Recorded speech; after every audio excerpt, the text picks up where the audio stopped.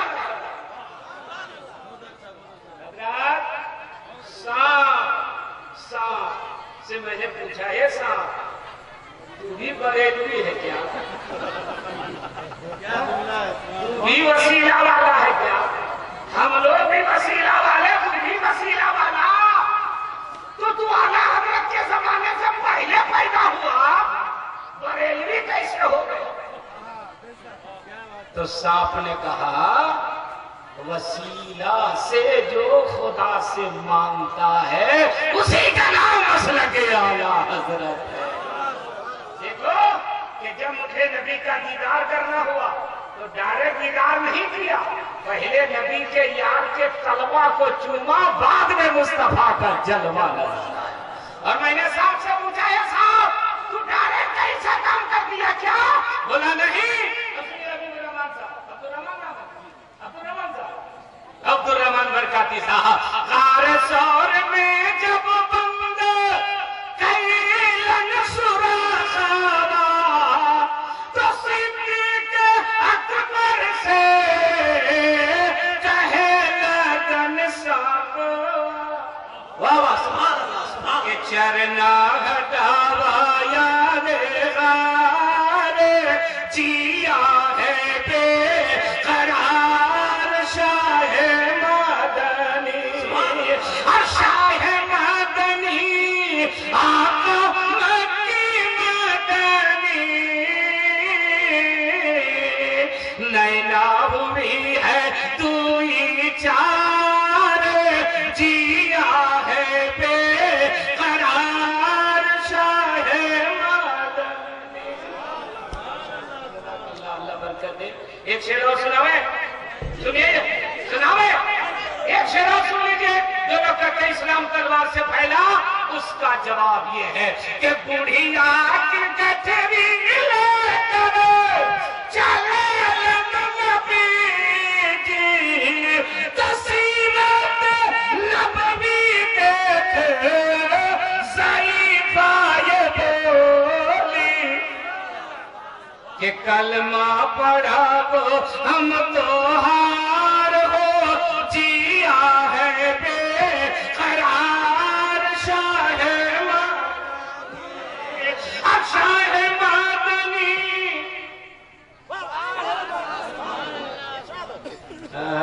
ہم کام رہے ہیں اور آپ لوگ آرام کر رہے ہیں، سانس لے رہے ہیں، مطلب طاقت ہم لگا رہے ہیں، تکلیف آپ کو ہوتی ہے۔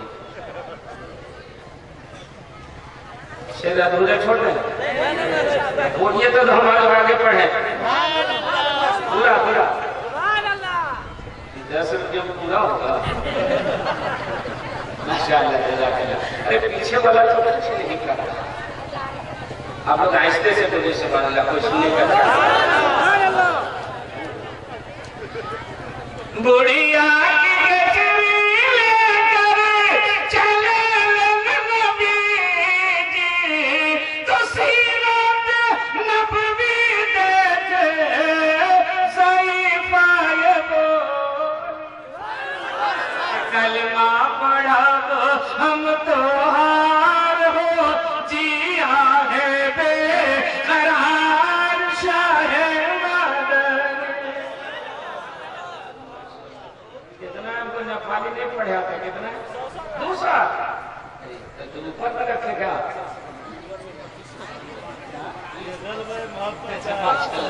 جو دے رہے ہیں اللہ تعالیٰ کا کرم ہے کہ نبی کے نام کا صدقہ ہے. سبحان اللہ. محسوس ہو رہے ہیں؟ بور نہیں ہو رہے ہیں؟ بول دیجئے نا سبحان اللہ. ہاتھ اٹھا کے یا رسول اللہ. کیا کہہ